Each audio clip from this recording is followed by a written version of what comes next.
할렐루야, 반갑습니다. 우리 옆에 성도님들하고 한번 제목을 함께 나누실까요? 인생의 폭풍을 이겨냅시다.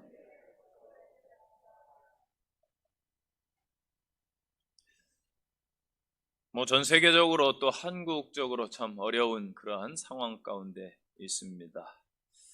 휴 그랜트, 드류 베리모어 주연의 그 남자 작고 그 여자 작사라는 그 마크 로렌스 감독의 음악 영화가 있습니다. 아주 오래전 영화인데요.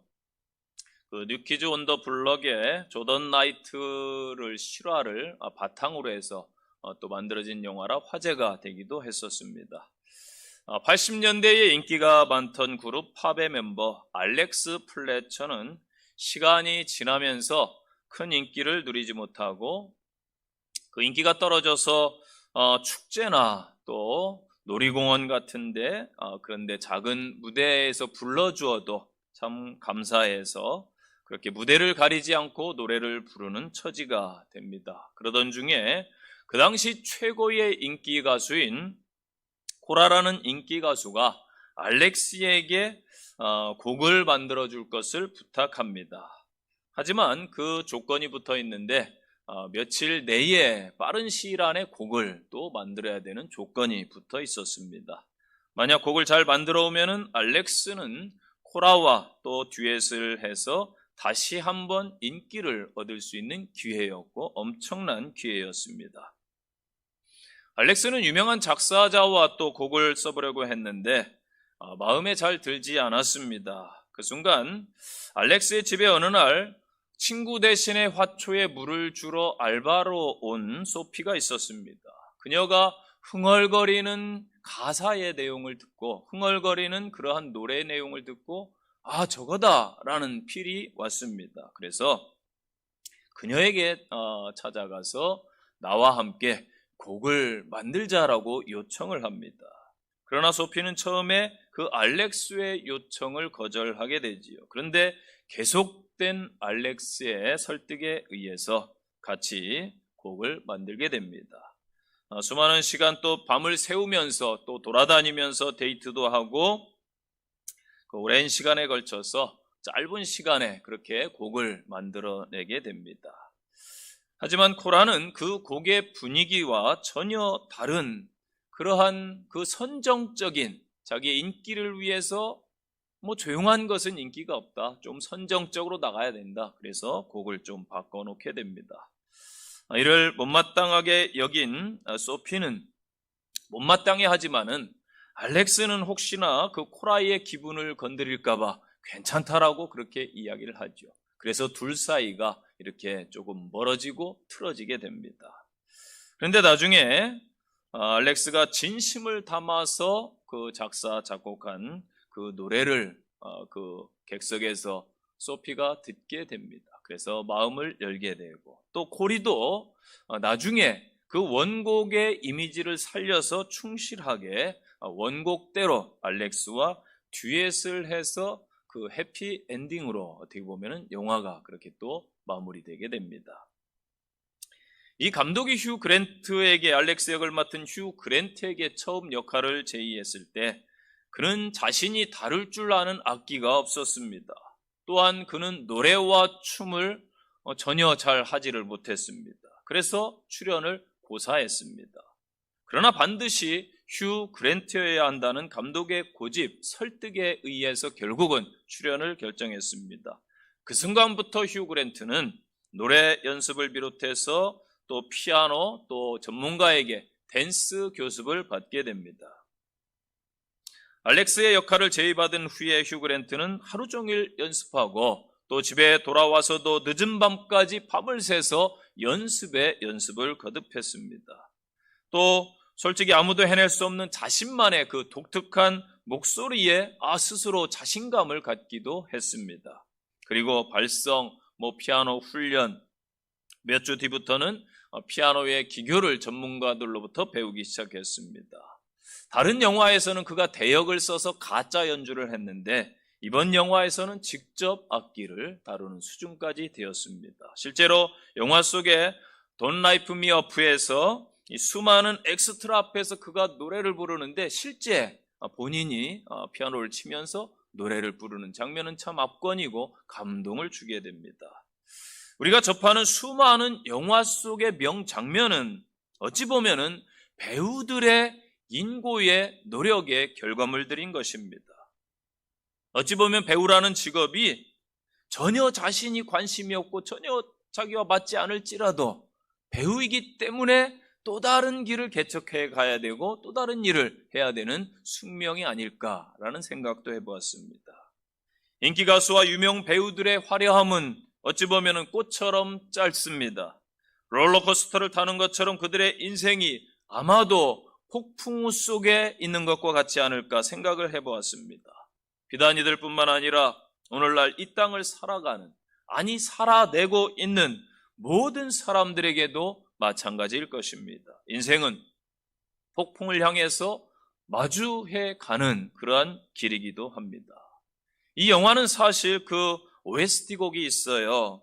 Way Back into Love라는 사랑으로 되돌아가는 길, 그러한 뜻이 되겠죠. 영화보다도 아마 이 잔잔한 피아노 곡이 너무나 유명해져서 아마 유명세를 탄 그러한 영화이기도 합니다. 그 가사를 제가 이렇게 살펴보니까 1절에 보니까 난 내 머리 위로 그림자가 드리워진 채로 지내왔어요. 소피가 그렇게 가사를 쓴 거예요. 난 내 침대 위로 구름이 드리워진 채로 잠을 자곤 했어요. 너무나 오랫동안 외롭게 지내왔어요. 과거에 사로잡혀 한 발자국도 내딛지 못할 것처럼만 보였지요. 나는 그동안 내 희망들과 꿈들을 저 멀리 숨겨놓았어요. 혹시라도 언젠가는 다시 그것들이 필요하게 되길 바라면서요. 2절의 가사입니다. 나는 그동안 하늘을 쳐다보았지만 별들은 빛을 내기를 거부했답니다. 나는 오랫동안 찾아다녔지만 그 자취를 보지 못하겠어요. 어딘가에 있다는 것은 알고 있어요. 내 영혼을 위해서 어딘가에 그 뭔가가 있을 거예요. 그러한 가사 내용입니다.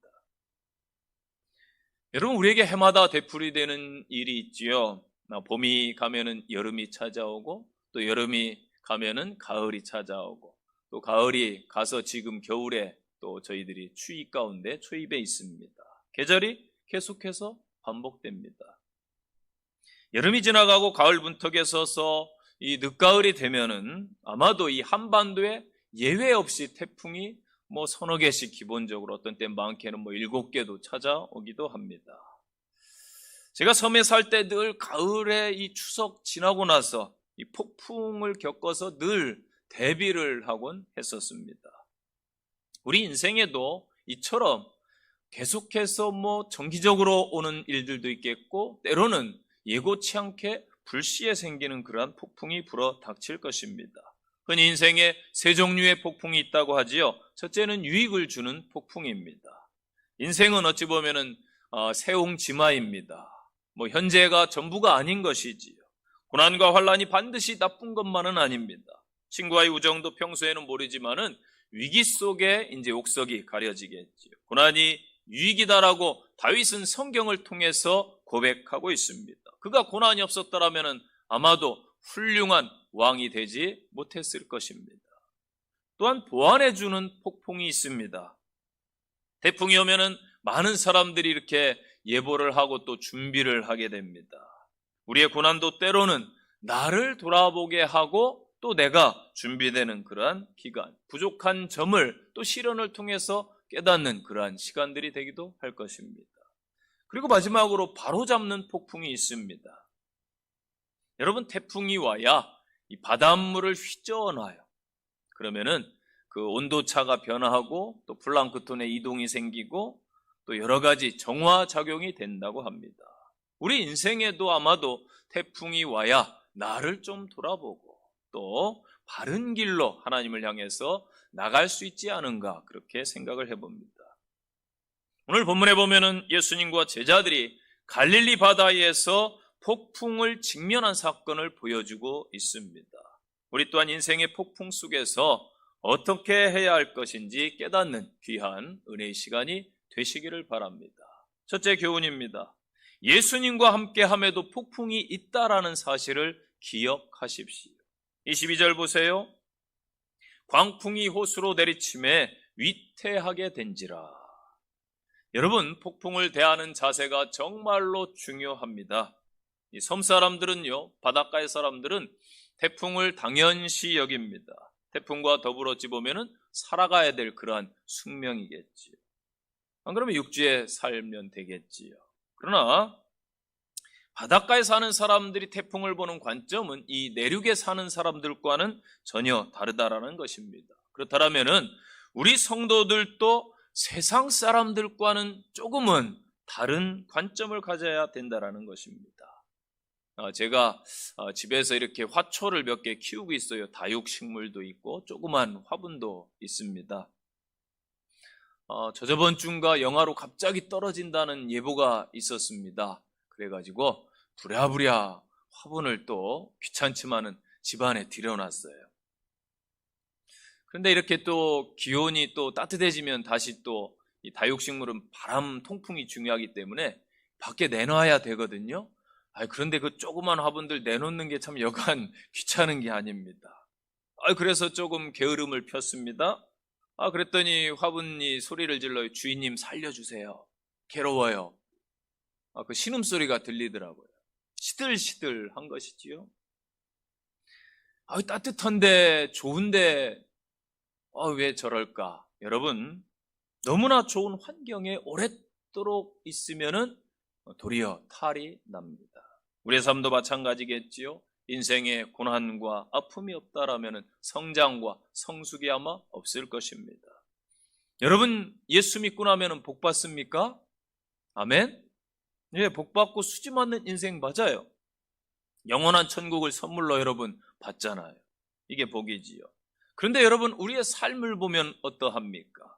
세상 사람들보다 나아야 되는데요. 똑같이 기독교인도 코로나 걸리고 똑같이 사업에 실패하고 똑같이 아프고 고생합니다. 우리는 좀 더 다른 대우를 하나님께서 해주셔야 되는 거 아닙니까? 참 서운하지요. 목회자인 제 입장에서도요, 교회를 목회자들이 개척하면은 하나님께서 고생하지 않도록 믿음 좋은 성도들, 막 헌신하는 성도들 붙여줘야 되고, 교회도 막 잘 성장해 줘야 되는데 현실은 그렇지 않더라는 것이지. 예수를 믿으면 누구나 다 불행했던 삶이 행복해지고 또 인생의 고통이 평안으로 바뀐다라고 생각하기 쉽습니다. 그러나 예수님을 믿고 따르기 때문에 때로는 인생길에 오히려 고난이 찾아오기도 합니다. 더욱이 본문에서 이상한 것은요, 제자들이 풍랑을 만나서 아마 막 물을 퍼내고 넘치니까 아우성 비명을 지르고, 그런데도 예수님께서는 전혀 모르시는 것처럼 주무시고 계셨다라는 사실입니다. 이것은 우리가 보기에도 정말 이해하기 힘든 한 장면입니다. 우리가 인생을 살다 보면은 어려운 일들을 많이 당하게 됩니다. 때로는 파산, 사업의 실패, 혹 사랑하는 사람과의 이별, 정말 우리 인생은 한 치 앞도 예측을 할 수 없다라는 것이죠. 우리가 그런 어려움을 당하며 몸부림을 칠 때에 마치 하나님께서는 무관심한 것처럼 느껴질 때가 혹 있다라는 것입니다. 이 지구상에 수많은 모순들이 있습니다. 악인이 득세하는 것, 모순이지요. 못된 사람이 더 오래 사는 것, 모순이지요. 정직한 사람이 손해보는 것. 우리는 음식이 남아서 버리는데 저 반대편 지구촌에서는 그 조그만 음식이 없어서 굶어 죽는 것 등등 많습니다. 본문은 사실 제자들이 풍랑을 만나서 고생했다라는 이야기를 하는 게 아니에요. 폭풍을 만난 그들에게 예수라는 분이 어떠한 의미를 가지고 있는가, 이것을 말씀하는 것입니다. 23절 보세요. 잠이 드신 예수님. 왜 잠이 드신 예수님을 보여줄까요? 여러분, 만물의 주인은 어떠한 상황에서도 평안을 누릴 수 있다는 것을 보여주고 있습니다. 여러분, 언제 제일 평안합니까? 예를 들어서 아이는 엄마 품이 제일 평안하겠지요. 주식을 하는 사람들은 증권거래소 가면 마음이 편하다고 그러더라고요.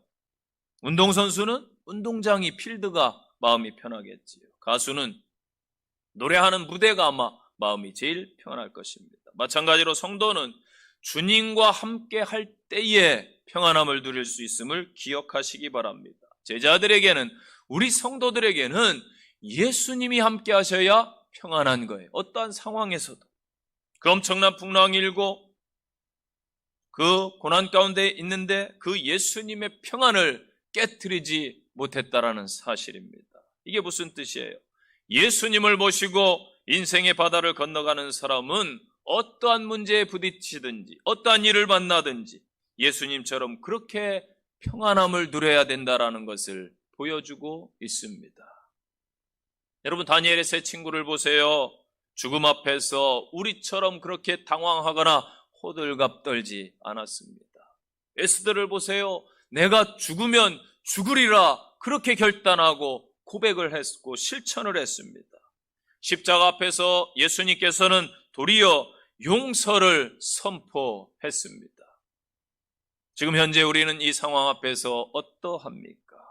자신을 냉철히 한번 돌아보시고 주님과 함께 참 평안을 누리는 성도들의 삶이 되시기를 축원드립니다.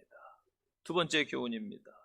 그렇기 때문에 주님을 깨워야 됩니다. 24절 보세요. 제자들이 나와 깨워 이르되 우리가 죽겠습니다.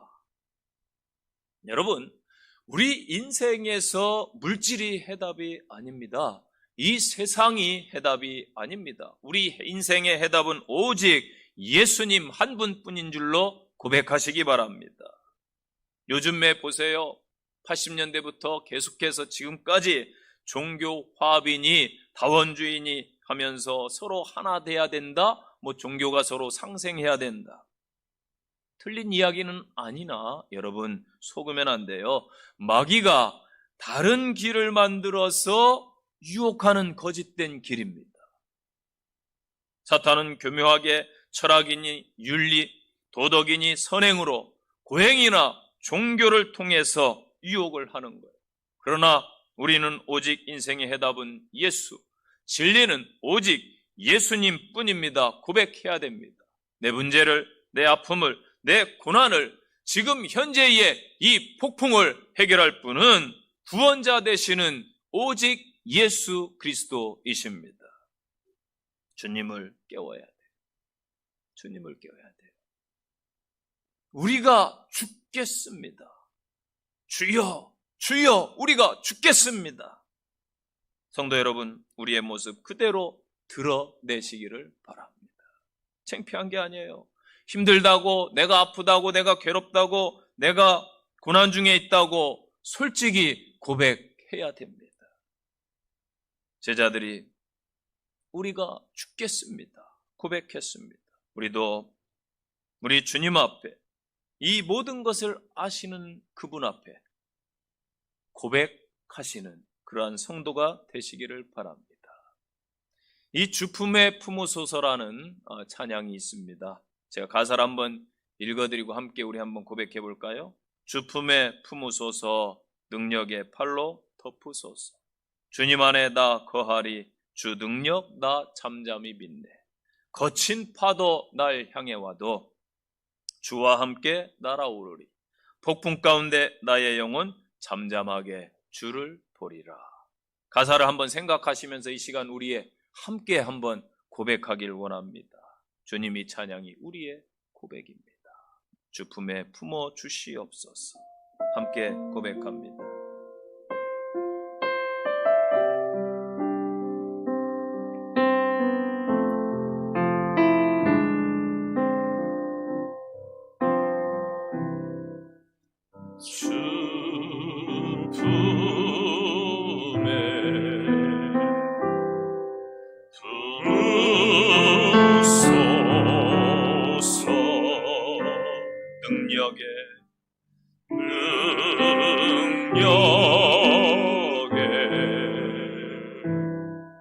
발로 덮으소서. 거친 파도 날 향해 와도 주와 함께 날아오르리. 폭풍 가운데 나의 영혼 잠잠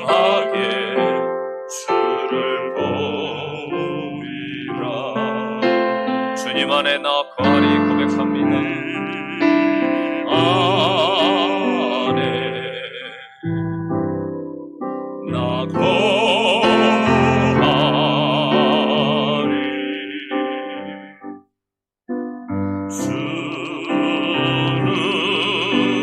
주는요 나 잠잠히 믿네. 거친 파도 날 향해 와도 주와 함께 날아오르리.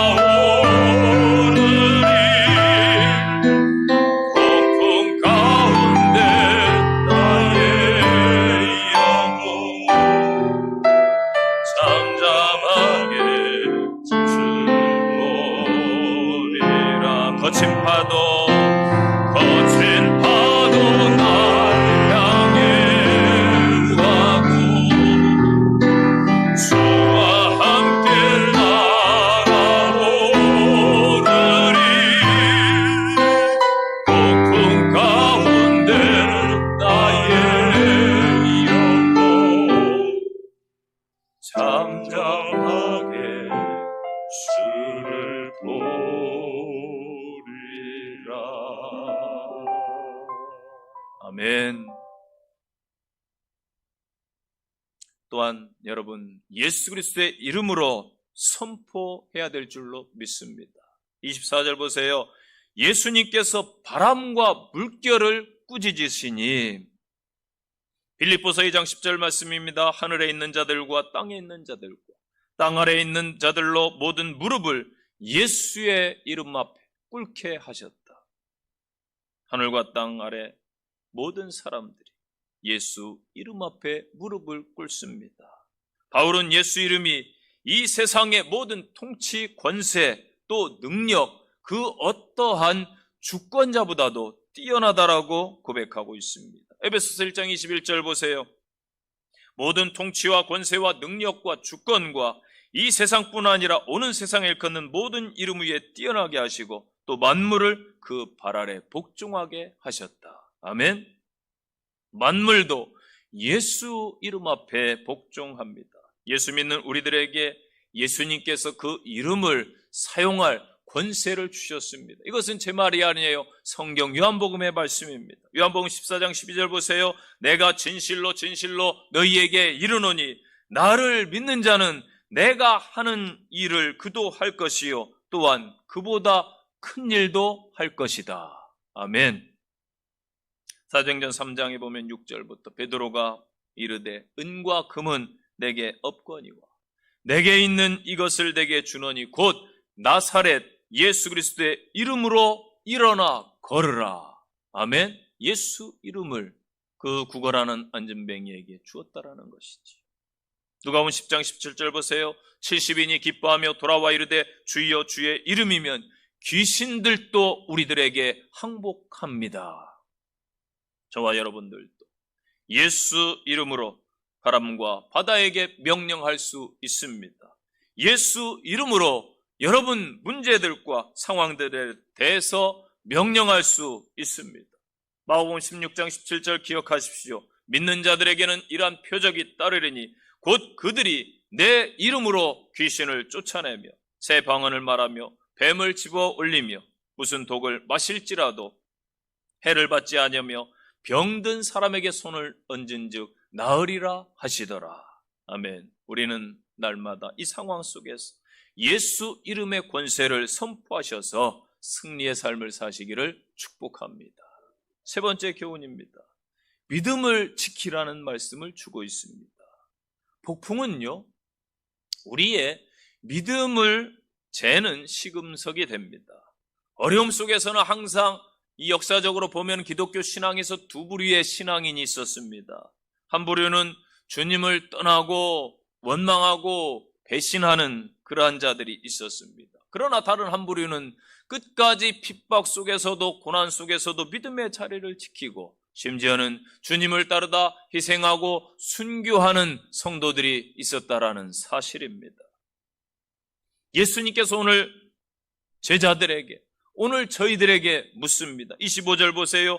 제자들에게 이르시되 너희 믿음이 어디 있느냐? 예수께서 고난 중에 있는 우리에게 오늘 묻고 계십니다. 너희 믿음이 어디 있느냐? 성경에서 여러분, 모든 문제 해결 뒤에 예수님께서는 우리의 믿음을 요구하셨습니다. 믿음대로 될지어다. 왜 믿음이 없느냐? 믿음이 적은 자들아, 책망을 하곤 하셨습니다. 주님은 우리에게 큰 것을 요구하지 않습니다. 너희가 겨자씨만한 믿음이 있으면은 능력이 나타날 것이다. 회복될 것이다. 이 시대의 특징이 있죠, 여러분. 이 시대의 특징이 뭘까요? 신뢰하지 못하고 자꾸 불신하게 만듭니다. 이것은 여러분, 악한 영의 역사예요. 가정에서 부모와 자녀들 간의 불신이 일어나고 있어요. 이 세대가. 이 사회도 서로 직장에서 막 불신이 일어납니다. 이 나라 보세요. 서로 미국이나 한국이나 막 50대 50으로 나뉘어가지고 전혀 이쪽 말은 가끔은 옳은 말도 제가 볼 땐 있던데 들으려고 하질 않아요.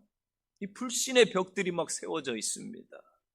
이게 이 세상을 다투게 분열, 싸우고 뭐 서로 물고 뜯고 만드는 악한 마귀의 역사라고 보고 있습니다. 오늘날 목회자 성도들의 믿음의 그릇들이 옛날 신앙인들보다 너무나 작습니다. 여러분, 믿음이 무엇일까요? 믿음은 하나님을 하나님 되게 하는 것, 이것이 저는 믿음이라고 보고 있습니다. 저희들이 하나님의 이름을 높이는 것, 하나님의 이름을 땅에 떨어뜨리지 않게 하는 것, 이게 믿음입니다. 여러분에게 질문합니다. 여러분, 믿음이 보입니까? 예, 믿음 보입니다. 그런데 믿음은 언제 볼 수 있나요? 아무 때나 믿음이 보이는 것이 아니에요. 믿음은 환난과 고난의 때에 진짜 믿음을 볼 수가 있습니다. 이렇게 죽음 앞에서, 폭풍 가운데, 평소에는 보이지 않아요.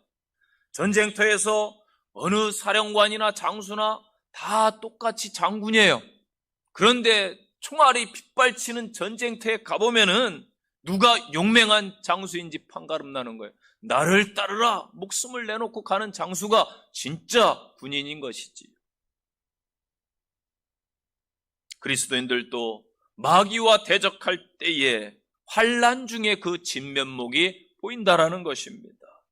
초대교회 성도들이 그 당시에 세상 사람들과 같아 보였지만은 핍박과 환난 중에 하나님의 사람임이 증명이 되었습니다. 바로 믿음을 끝까지 지켰기 때문입니다. 예수님께서 십자가의 죽으심도 권세요, 여러분 살아나심도 권세입니다. 예수님은 우리의 죄와 저주를 짊어지시고 십자가에서 죽으심으로 값을 치르신 후에 사망을 이기시고 3일 만에 부활하셨고 이 땅에 다시 오실 줄로 믿습니다. 이게 믿음인 거예요. 그러므로 예수님의 죽으심은 죄와 저주를 멸하는 권세, 부활하심은 사망을 폐하는 권세예요. 누구든지 십자가에서 죽으셨다가 부활하신 예수님을 믿으면은 죄와 질병, 저주와 사망, 심지어 사탄 마귀를 이기는 줄로 믿으시기 바랍니다. 이게 믿음이에요. 믿음이 이렇게 중요합니다. 성경 마태복음 8장에 보면은 위대한 믿음의 사람, 예수님이 칭찬하신 믿음의 사람이 등장합니다. 그 시대에 로마인과 유대인은 큰 차별이 있었습니다. 그런데 어느 날 유대인인 랍비 예수께 로마 백부장이 찾아왔습니다. 그런데 그가 와서 하는 행동이 기이했습니다. 예수 앞에 무릎을 꿇었습니다. 유대인의 치안을 위해 파견된 로마의 장교가 백성들이 보는 앞에서 예수 앞에 무릎을 꿇는다는 것은 상상하기조차 힘든 일입니다. 무릎 꿇고 무슨 큰 부탁을 하는가 했는데 그가 이렇게 말합니다. 주여, 내 하인이 병들었습니다. 와서 고쳐주시면 감사하겠습니다. 내 종이 병들었는데 고쳐주세요. 그 당시 물건 취급을 당하던 종을 위해 친히 찾아와 부탁하는 그 백부장을 귀하게 보신 예수님께서 믿음이 좋구나. 내가 가서 고쳐줄게. 가자. 그런데 백부장이 만류합니다. 어떻게 주님이 친히 저희 집에 가십니까? 다만 여기서 말씀만 하셔도 제 아이는 병이 나을 줄로 저는 굳게 믿습니다. 아멘. 이에 예수께서 백부장의 믿음을 가장 큰 믿음이라고 칭찬하시고는 가라, 내 믿음대로 될지어다. 아멘.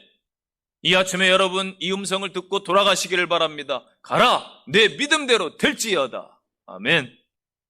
여러분, 믿음은, 기독교 신앙은 곧 믿음이에요. 이 시대가 어두울수록 우리의 믿음이 요구됩니다. 시대가 악할수록 성도들의 믿음이 필요합니다. 믿음은 여러분 금과 같아요. 금은요, 작든 크든 가치가 변하지 않습니다. 귀해요. 믿음이 있는가? 이게 정말 중요합니다. 성도로서 이 세대 속에서 믿음을 지키면서 현재 살아가고 있는가? 이것이 중요해요. 세상 흔들리고 사람들은 떠나가도 나는 주를 섬기겠습니다. 오직 믿음으로. 찬양이 있잖아요. 오직 믿음으로. 의인은 믿음으로 말미암아 살아갑니다. 이 마지막 때 믿음을 회복해서 폭풍우를 이기고 승리하시기를 간절히 축원드립니다. 결론의 말씀입니다. 베드로전서 1장 6, 7절 말씀을 가슴에 담으시기 바랍니다. 그러므로 너희가 이제 여러 가지 시험으로 말미암아 잠깐 근심하게 되지 않을 수 없었으나 오히려 크게 기뻐하는도다. 너희 믿음의 확실함은 불로 연단하여도 없어질 금보다 더 귀하여 예수 그리스도께서 나타나실 때에 칭찬과 영광과 존귀를 얻게 할 것이니라. 아멘. 우리 교회 주변의 영등포 지역에 이 도매상들이 있습니다. 그래서 과일 도매상들이 많죠. 그래서 흔하게 과일들을 제가 눈 호강을 합니다. 좋고 상품 좋은 멋진 과일들 늘 지나다니면서 보게 됩니다. 수많은 과일들, 수입 과일이든 뭐 국내산이든 열매는 참 귀합니다. 그 상품이 되어서 이 도매상까지 최고의 상품으로 아마 영등포에 오는 과일들은 최고의 아마 상품일 것 같아요. 귀한 열매들이지요. 제 친구가 옛날에 과수원을 했어요.